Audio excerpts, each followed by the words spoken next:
Ngayon ay magluluto tayo ng ginataang gulay. Ginasta ko na sa bawang sibuyas.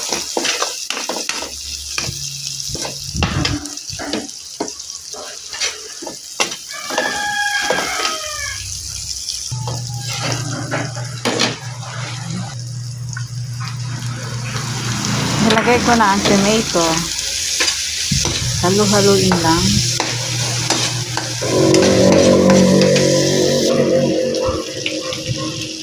Nilagay ko na rin ang bagoong.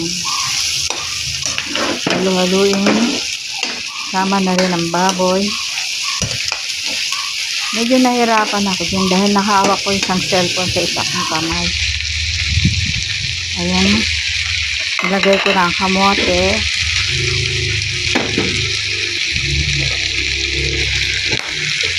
Sinunod ko na rin ang sitaw at ang palaya. Nilagay ko rin ang pinakuluan ko ng baboy para malasa siya. Tanakpan. Nilagay ko ng kalabasa, okra at talong. Nung kumukulo na, nilagay ko na ang gata.